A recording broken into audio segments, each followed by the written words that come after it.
नमस्कार बच्चों, आज के वीडियो में हम लेकर आए हैं प्रारंभिक शिक्षा पूर्णता प्रमाण पत्र परीक्षा 2025 कक्षा 8 का विज्ञान विषय का पेपर जो कि 24 तारीख को होने वाला है। उसके महत्वपूर्ण प्रश्नोत्तर परीक्षा में आने वाले पैटर्न पर आधारित। जैसे कि पहला प्रश्न है, निम्न में से सिंचाई की आधुनिक विधि है तो ढेकली, रहट, ड्रिप तंत्र, गिरनी। तो आधुनिक प्रणाली है वो ड्रिप तंत्र है, सह उत्तर से ही आएगा। दूसरा है, विशेष क्षेत्र में पेड़ पाए जाने वाले पेड़ पौधे कहलाते हैं। तो इसमें विकल्प दे रखे हैं, प्राणी जात, वनस्पति जात, विशेष क्षेत्रीय या संकटापन्न जंतु। तो विशेष क्षेत्र वाले विशेष क्षेत्रीय कहलाते हैं। तीसरा प्रश्न है, अनाज का भंडारण करते समय कीटों से सुरक्षा के लिए किसका उपयोग किया जाता है। तो विकल्प है, नीम की सूखी पत्तियां, साइलो, अ व ब दोनों या कोई नहीं। तो इसमें सह उत्तर सही आएगा, अ व ब दोनों। नेक्स्ट आगे वाला प्रश्न है, घरों में काम आने वाला सर्वाधिक उच्च श्रेणी का ईंधन कौन सा है। तो उच्च श्रेणी का ईंधन है विकल्प लकड़ी, कोयला, केरोसिन, एलपीजी। तो उच्च श्रेणी का ईंधन है एलपीजी है, जो कि हर घरों में आजकल यूज होता है। नेक्स्ट प्रश्न है, उससे पहले अगर आपने हमारे यूट्यूब चैनल को सब्सक्राइब नहीं किया है तो चैनल को सब्सक्राइब करें, वीडियो को लाइक करें और शेयर करें। आगे वाला पांचवा प्रश्न है, वर्तमान में पक्की सड़कों के निर्माण में कोल तार के स्थान पर किस पेट्रोलियम उत्पाद का प्रयोग किया जाता है। तो चार विकल्प है, बिटुमेन, पैराफिन, मोम, डीजल, स्नेहक तेल। तो अ उत्तर सही है इसमें, बिटुमेन। नेक्स्ट पांचवा प्रश्न है, इसके साथ आप अध्ययन करते रहें तो परीक्षा में आपको अधिक से अधिक अंक मिलेंगे। किसी भूकंप की शक्ति के परिणाम को कौन से पैमाने पर व्यक्त किया जाता है। तो भूकंप मापने की शक्ति है वो किस पे मापते हैं। जो विकल्प है, भूकंप लेखी, रिक्टर पैमाना, गाइजर, वायुदाब मापी। तो ब उत्तर सही आएगा इसमें, रिक्टर स्केल पर भूकंप की तीव्रता का मापन किया जाता है। नेक्स्ट सातवां प्रश्न है, समतल दर्पण द्वारा बने किसी वस्तु का प्रतिबिंब कैसा दिखाई देता है। विकल्प अ उल्टा, ब सीधा, स वस्तु से छोटा और द वस्तु से बड़ा। तो इसमें सातवें में उत्तर आएगा ब सीधा। नेक्स्ट प्रश्न है, नेत्र का वह कौन सा भाग है जो नेत्र को विशिष्ट रंग प्रदान करता है। विकल्प है पुतली, परितारिका, कॉर्निया या रेटिना। तो विशिष्ट रंग प्रदान परितारिका, इसका ब उत्तर सही आएगा। नेक्स्ट प्रश्न है, 9 से 12 अति लघुत्रात्मक प्रश्न दिए गए हैं। तो आप इसमें प्रश्न दे रखे हैं, विषाणु सूक्ष्म जीवों से किस प्रकार भिन्न होते हैं, समझाइए। आप इस प्रश्न का उत्तर पढ़कर इसमें यहाँ लिख सकते हैं, अपनी तैयारी कर सकते हैं। जैसे प्रश्न है, विषाणु सूक्ष्म जीवों की तुलना में बहुत छोटे होते हैं। विषाणु केवल जीवित कोशिकाओं में ही प्रजनन कर सकते हैं, जबकि सूक्ष्म जीवी अपने आप प्रजनन कर सकते हैं। विषाणु की संरचना में एक प्रोटीन कवर और एक न्यूक्लिक एसिड कोर होता है, जबकि सूक्ष्म जीवों में एक कोशिका दीवार और एक नाभिक होता है। तो आप प्रश्नों के उत्तर इसमें यहाँ लिख सकते हैं। ईंधन के बढ़ते उपयोग से पर्यावरण पर क्या हानिकारक प्रभाव पड़ता है। नेक्स्ट प्रश्न है, तो इसका उत्तर जैसे कि ईंधन के बढ़ते उपयोग से पर्यावरण पर कई हानिकारक प्रभाव पड़ते हैं। जैसे वायु प्रदूषण से, ईंधन के जलने से वायु प्रदूषण होता है जो श्वसन संबंधी समस्याओं का कारण बनता है। ग्रीन हाउस प्रभाव, ईंधन के जलने से ग्रीन हाउस गैसें निकलती है जो वैश्विक तापमान में वृद्धि के कारण बनती है। जल प्रदूषण, ईंधन के जलने से जल प्रदूषण होता है जो जलीय जीवन को नुकसान पहुंचाता है। नेक्स्ट 11वां प्रश्न है, परखनली शिशु के जन्म के लिए किस तकनीक का प्रयोग किया जाता है। तो इसका उत्तर होगा, परखनली शिशु के जन्म के लिए इन विट्रो फर्टिलाइजेशन आईवीएफ तकनीक का प्रयोग किया जाता है। इस तकनीक में एक महिला के अंडाणु को एक प्रयोगशाला में एक पुरुष के शुक्राणु के साथ मिलाया जाता है और फिर भ्रूण को महिला के गर्भ में स्थापित किया जाता है।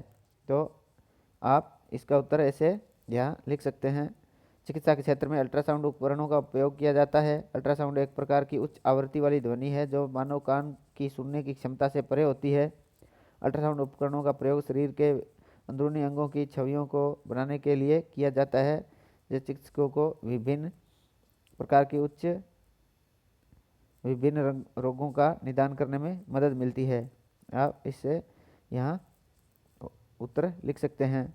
नेक्स्ट, चिकित्सा के क्षेत्र में अनेक समस्याओं के अनुसंधान निदान किस प्रकार की ध्वनिकी उपकरणों का प्रयोग किया जाता है? तो ये 12वें का उत्तर आपको ऊपर जो बता दिया है, ये 12वें का उत्तर है। ये अल्ट्रासाउंड, जो आजकल की जो अल्ट्रासाउंड उपकरणों का प्रयोग किया जाता है, ये 12वें का उत्तर है। नेक्स्ट प्रश्न है 13वां लघुत्रात्मक प्रश्न है 13 से 22। स्तंभ ए का स्तंभ से ब से मिलान करना है, तो इसमें वायरस पोलियो हो जाएगा, जीवाणु हैजा, स्ट्रेप्टोमाइसिन एंटीबायोटिक्स, गेहूं की रस्ट कवक और भिंडी का पीत कोलम कवक, तो ये इनसे मिलान करना है। नेक्स्ट प्रश्न है तीव्र दहन व स्वतः दहन में अंतर लिखिए। तो इसमें आएगा तीव्र दहन और स्वतः दहन में अंतर है। तीव्र दहन, इसमें ईंधन जलने के लिए बाहरी ऊर्जा स्रोत की आवश्यकता होती है, जैसे कि आग या बिजली। और स्वतः दहन इसमें ईंधन अपने आप में ही जलने लगता है, बिना किसी आवश्यकता के ऊर्जा बाहरी स्रोत की आवश्यकता के अपने आप जलने लगता है। नेक्स्ट प्रश्न है कोष्टक में दिए गए शब्दों से उचित शब्द का चयन कर रिक्त स्थान की पूर्ति कीजिए। तो इसमें जो प्रश्न जो रिक्त स्थान भरने जैसे पहले में आ जाएगा, मिट्टी को उल्टने पलटने पोला करने की प्रक्रिया को जुताई कहलाती है। अवांछित बिना उगाए पेड़ पौधों को हटाया जाता है, उन्हें जिन्हें खरपतवार कहते हैं। क्षतिग्रस्त बीज जल की सतह पर तैरने लगेंगे और दोनों को भूसे से अलग करना, दानों को भूसे से अलग करना थ्रेशिंग, ये थ्रेशिंग नहीं है, थ्रेशिंग कहलाता है। नेक्स्ट है 16वां प्रश्न, प्रश्नों के उत्तर एक में दीजिए। तो है एक शब्द में है, तो ये प्रश्न है क यौनारंभ में शारीरिक परिवर्तन किसके द्वारा होते हैं? तनाव संयोजन कार्य में किस हार्मोन के द्वारा किया जाता है? तो ग में है एड्स के रोग कारक वायरस का पूरा नाम लिखिए। गोइटर किस रोग किस ग्रंथि से संबंधित है? तो उत्तर है पहले का हार्मोन आ जाएगा, फिर है एड्रोलाइन आ जाएगा, फिर तीसरे में है ह्यूमन इम्यूनो डिफिशियंसी वायरस और थायराइड। ये इनके प्रश्नों के उत्तर हो जाएंगे। 17वां प्रश्न है सामने सत्य और असत्य है, इनके सामने निशान लगाना है। जैसे ये सत्य और असत्य प्रश्न है। 18वां प्रश्न है वनोन्मूलन से तात्पर्य है, इसके दो कारण लिखिए। वन से संबंधित जो वन को उन्मूलन है, वन उन्मूलन से तात्पर्य वनों की कटाई और उनके विनाश से है, और इसके दो कारण है। वनों की कटाई के लिए कृषि और पशुपालन के लिए विस्तार की आवश्यकता है, और वनों की कटाई के लिए लकड़ी और अन्य उत्पादों की मांग, ये भी है वन कटाई के लिए उत्तरदायी कारण है। 19वां प्रश्न है घर्षण हमारा मित्र व शत्रु दोनों है, इस कथन को का उदाहरण द्वारा विश्लेषण कीजिए। तो इसका भी आप अध्ययन कर लीजिए। 20 एक दोलक 5 सेकंड में 50 बार दोलन करता है, इसकी आवृत्ति और आवर्तकाल ज्ञात करिए। तो ये 20वां प्रश्न हो गया। जैसे घर्षण हमारा मित्र और शत्रु दोनों हो सकता है, इसके उदाहरण है घर्षण के कारण हमारे जूते जमीन पर फिसलने से बचते हैं, जो हमारे लिए मित्र की तरह है, लेकिन घर्षण के कारण हमारे मशीनों के पुर्जे खराब हो सकते हैं और उनकी कार्य क्षमता कम हो जाती है। तो ये भी है।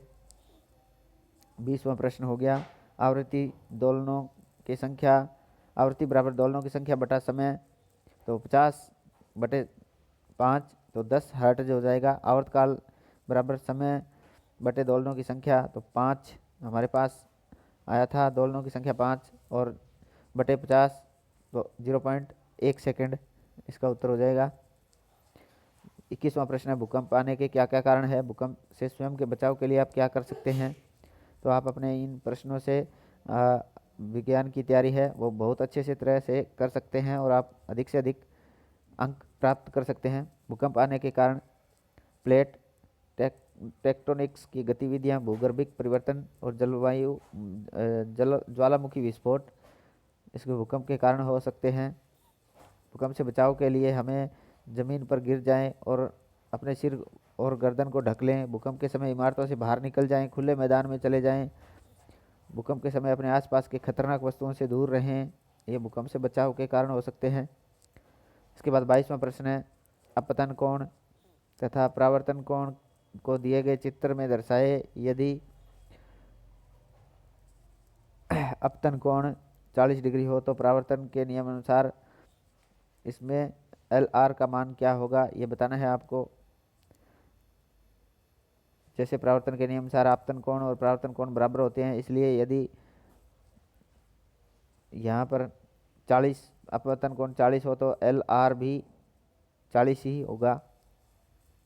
इसके बाद 23वां प्रश्न है, ये ऐसे टाइप निबंधात्मक प्रश्न है। इसमें जैसे पेट्रोलियम तथा प्राकृतिक गैस के भंडार का नामांकित चित्र बनाइए। ब में है विकास के नाम पर वृक्षों की कटाई बढ़ती जा रही है, कथन की पुष्टि कीजिए।